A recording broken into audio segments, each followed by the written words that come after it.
ہم کتنے ظہور کے نزدیک ہو رہے ہیں، ہمیں اس سے غافل کرنے کی پوری کوشش کی جا رہی ہے اور کرتے رہتے ہیں۔ لیکن ہر سال پھر محرم الحرام آ جاتا ہے، اور پھر ہر سال ہمیں خدا یہ توفیق دیتا ہے کہ ہم ان پردوں کو، ان غفلتوں کو گرائیں اور اس جگہ کھڑے ہوں جہاں ہمارا امام چاہتا ہے۔ اللہم صلی علی محمد۔ بہرحال یہ چند شبیں خدا نے ہمیں توفیق دی ہے، آپ کے درمیان میں حاضر ہیں، اور خود محرم الحرام میں خدا خاص عنایت کرتا ہے۔ کیا وجوہات ہے کہ ایک ولی خدا تنہا رہ جاتا ہے؟ اسی کو ہم کوشش کریں کہ ہم درک کریں، کیونکہ کل ہم محرم الحرام میں داخل ہو جائیں گے۔ یہ بالکل ایسے ہی ہے کہ کاروان چل رہا ہے، جا رہا ہے، اور امام حسین علیہ السلام دعوت دے رہے ہیں۔ جہاں جہاں سے کاروان گزرا ہے امام نے دعوت دی ہے۔ جو امام کو پہچان گیا وہ اس کاروان میں شامل ہو گیا، جو امام کو نہیں پہچانا وہ امام کی تعریفیں کرتا رہا مگر کاروان میں شامل نہیں ہوا۔ آج کے دور کے اندر بھی یہ مجالس یا عزاداری ہمیں یہی دعوت دے رہی ہے کہ کاروان تیار ہو رہا ہے، اگر تم اپنے اندر ان کوالٹیز، ان ایبلٹیز کو انہینس کرو، پیدا کرو، تو تمہیں بھی کاروان حسینی میں شامل کیا جائے گا۔ کچھ لوگ کربلا پہنچے ہیں، آئے ہیں امام کی نصرت کرنے۔ ہم بھی ان چند دنوں میں دیکھیں کہ کون سے عوامل تھے، کون سی وجوہات تھیں کہ لوگ امام کو جانتے ہوئے امام کو تنہا چھوڑ گئے۔ عزیزان محترم، کیونکہ ہم عام زندگی گزار رہے ہیں، بعض اوقات انسان کتابوں میں پڑھتا ہے، چیزیں پڑھتا ہے، روایات سنتا ہے، کہتا ہے کیسے لوگ تھے، صرف امام کو جانتے تھے، امام کو پہچانتے تھے، امام کی کرامات، امام کے معجزے دیکھے ہوئے تھے، مگر امام کے سامنے نہیں تھے۔ حتیٰ خلفاء بعض زمانوں میں ائمہ علیہ السلام کے سامنے انہوں نے کتنے معجزوں کو دیکھا۔ بنی عباس کے خلیفاؤں نے کتنے معجزے دیکھے ہیں۔ امام رضا علیہ السلام صلی اللہ امام کے سامنے کتنے معجزے دیکھے ہیں۔ تصویروں سے شیر کا بار آ جانا اور سب کچھ کر لینا، اس کے علاوہ کتنے باقاعدہ ملائکوں کے لشکر تک دکھائے، مگر نہیں مان پائے۔ جانتے رہے کہ یہ حدیث دشمن پہچانتا ہے، لیکن اس کی سرشت کے اندر دشمنی ہے۔ مگر وہ کون سی چیز ہے کہ جو ایک عام انسان کو مجبور کر دیتی ہے، یا وہ غفلت میں پڑ جاتا ہے اور امام کو نہیں پہچانتا؟ اور دوسری طرف امام اللہ کا نمائندہ ہوتے ہوئے آخری لمحے تک ہدایت کرتا رہتا ہے۔ یعنی امام نہیں چاہتا کہ مطلب کہ برا کہے، اس کو بد دعا دے، نہ چاہتا ہے۔ کیونکہ نظام الہی کچھ اور ہے، ہمارا نظام کچھ اور ہے۔ ہم حاکمیت، سلطنت، بادشاہت جب آتی ہے، انسان سمجھتا ہے کہ میں ہوں، میں یہ کروں گا، میرے وہ کروں گا، جو میرے خلاف ہو اسے یہ کر دو، جو میرے خلاف ہو اس کو یہ کر دو۔ اللہ کا نظام ایسا نہیں ہے۔ اللہ کے لیے ہر شخص، ہر ہستی، ہر ذات اس کی مخلوق ہے، اور وہ اپنی مخلوق سے محبت کرتا ہے۔ اگر اسے محبت نہ ہوتی تو وہ 1,24,000 کو نہیں بھیجتا۔ اگر اسے محبت نہ ہوتی تو وہ حضرت یوسف کو کنویں سے باہر نہیں نکالتا۔ اگر اسے محبت نہ ہوتی تو وہ اس طرح حضرت ابراہیم کو حکم نہیں دیتا کہ جاؤ، چلے جاؤ اور اپنی زوجہ اور اپنے بیٹے کو جا کے جو ہے وہ مکہ میں چھوڑاؤ۔ خدا نے حضرت ابراہیم کو امر دیا کہ تم لوگوں کو دعوت کرو حج کی۔ خیارہ ہے میرے پروردگار، یہ تو کوئی ہے ہی نہیں یہاں پہ۔ اس زمانے میں نہ یہ میڈیا تھا، نہ سوشل میڈیا، نہ کوئی سسٹم کہ آپ دعوت. مگر پھر بھی خدا نے کہا کہ ابراہیم دعوت دو حج کے لیے، اور حضرت ابراہیم نے دعوت دی اور لوگوں نے لبیک کہا. کن لوگوں نے؟ جو اپنے باپ کی صلبوں میں تھے، جو اپنی ماں کے ارحام میں تھے، انہوں نے لبیک کہا. اور یہی سب جو آج حج ہو رہا ہے یہ اس وقت کا لبیک ہے. خدا کا امر کچھ اور ہے، خدا کا نظام کچھ اور ہے.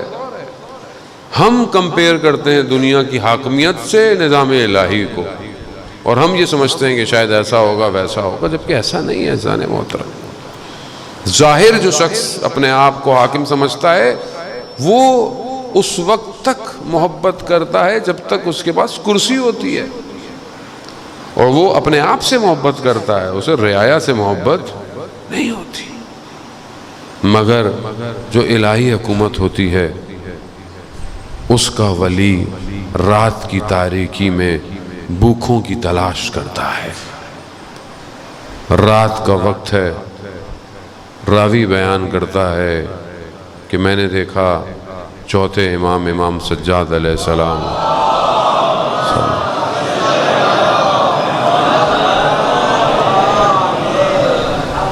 بوری میں کھانے کے سامان کو ڈالے اپنے کندھے پر لے کر جا رہے ہیں.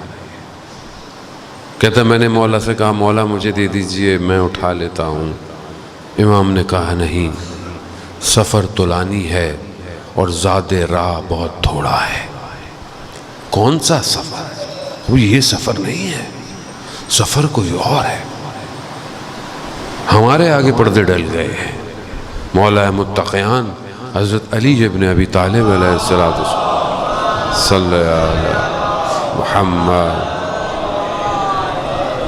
امام فرماتے ہیں تم اس دنیا کے لیے پیدا نہیں ہوئے ہو، تم آخرت کے لیے خلق کیے گئے ہو.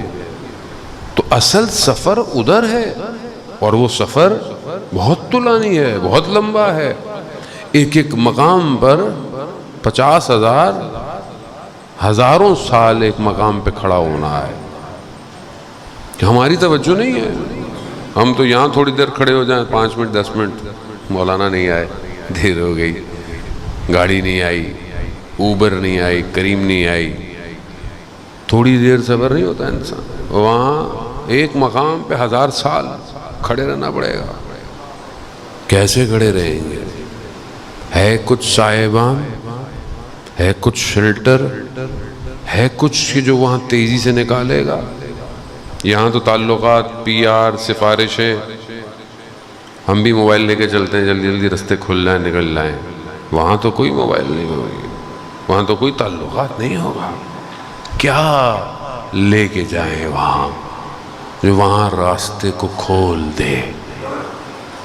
امام کو اللہ نے اس لیے بھیجا ہے. ہم معذرت کے ساتھ، مطلب بعض اوقات لوگ برا مان جاتے ہیں، بہرحال ہم نے سمجھا کہ صرف ہماری منتیں پوری کریں گے امام، ہماری مشکلیں ظاہری. امام کائنات کا امام، سورج کی روشنی امام کی وجہ سے، ہوائیں امام کے وجود کی برکت کی وجہ سے، پھولوں میں رنگ، خوشبوئیں سب امام کی وجہ سے. خدا نے پورے نظام کو، کائنات کے، نہ دنیا کو خالی. ابھی آپ نئی تصویریں جو آئی ہیں ٹیلیسکوپ کی، آپ دیکھیں، خوب دیکھیں آپ کے کائنات کس رنگوں میں ہے، کتنی گلیکسیاں ہیں. تھوڑی سی گوگل کر لیا کریں پڑھی لکھی چیزیں بھی کبھی کبھی، ورنہ تو انسان جو ہے وہ صرف کھانے پینے کی چیزیں گوگل کرتا رہتا ہے. عزیزان محترم، خوب اللہ نے علم دیا ہے، ڈھونڈیں دیکھیں کائنات کتنی بڑی ہے. اتنی بڑی کائنات کہ جو ابھی تک جو ہے وہ بس کشف ہو رہی ہے، ڈھونڈ دیکھ رہا ہے. دوربین اچھی بناتا ہے، اچھی تصویریں آ جاتی ہیں، پھر آگے دیکھتا نہیں، اس کی الگ بھی ٹیلیسکوپ بنے گا، پھر تصویریں آئیں گی. پھر بھی انسان حیران ہے کہ ذرے برابر صرف ہماری گلیکسی ہے، اور گلیکسی کتنی بڑی ہے، اس کے اندر سیارے، اس کی اپنی موومنٹ، اس میں دنیا، اس دنیا میں ہم. پاکستان، پھر کراچی، پھر رضویہ، پھر ایک ہمارا چھوٹا سا پلاٹ جس کے لیے ہم ساری زندگی محنت کرتے ہیں. ہم کہاں ہیں اس پوری کائنات میں؟ اور کتنی بڑی کائنات ہے، اور اس پوری کائنات کا ایک امام ہے. اس ایک امام کے ماننے والے حقیقی وہی تھے کہ جو تیروں سے اپنے سینوں کو جکڑنے آئے تھے، جنہوں نے اپنی گردنوں سے تلواروں کو کاٹا، خود نہیں مرے، ان کے بدن نہیں پامال ہوئے، انہوں نے گھوڑوں کی ٹاپوں کو پامال کیا. وہ تھے امام کے ساتھ ایسے، تبھی تو کتنے 100 سال گزرنے کے باوجود بھی کربلا ویسی ہی ہے، کوئی نہیں مٹا پاتا ایسے، کیونکہ وہ امام کو پہچان گئے. کیا ہم آج تک امام کو پہچانے ہیں؟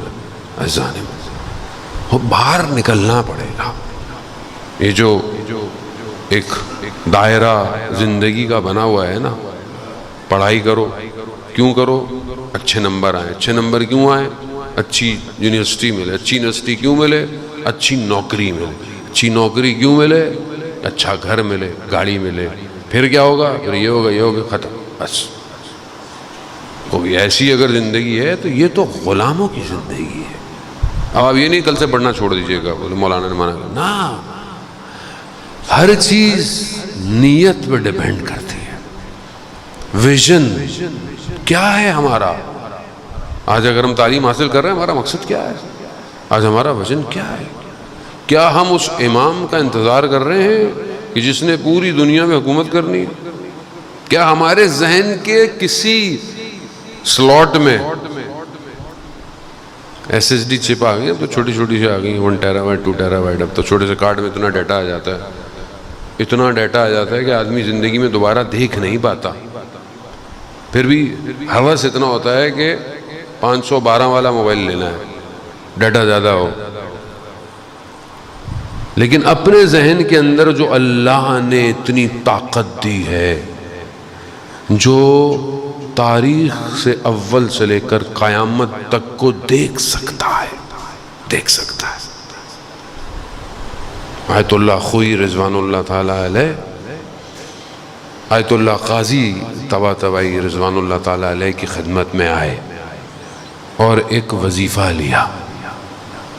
انہوں نے انہیں وظیفہ دیا مولا کائنات کے حرم میں، انہوں نے اس کو انجام دیا. جب انجام دیا اس کے بعد انہوں نے عالم شہود میں دیکھا. کیا دیکھا؟ کہ آہستہ آہستہ ان کا نام بڑھ رہا ہے. دیکھا ان کے درس میں لوگ زیادہ آ رہے ہیں، شرکت کر رہے ہیں. آہستہ آہستہ آیت اللہ خوئی مراجع بزرگ بن گئے، مرجع پوری جہان کے مراجع، یہ سب دیکھ رہے ہیں. وہ دیکھتے دیکھتے دیکھتے اچانک سے انہوں نے دیکھا کہ آواز آئی، خوئی کا انتقال ہو گیا ہے. یہ جیسے ہی سنا گھبرا گئے، اٹھ گئے اور آقا قاضی کی خدمت میں آئے. کہا میں نے ایسے ایسے دیکھا. کہا اگر تھوڑا سا صبر کر جاتے تو قیامت کے مقامات بھی دیکھ لیتے. ایک شخص دیکھ سکتا ہے، دیکھ سکتا ہے اگر واقعاً پہچان لے کہ اس کی اپنی قیمت کیا ہے. کیونکہ ہم اپنی قیمت کو کھو بیٹھے ہیں، اور اسی وجہ سے آج آپ دیکھیں دنیا کی مسائل دیکھیں، یہ کوئی مسائل نہیں ہے.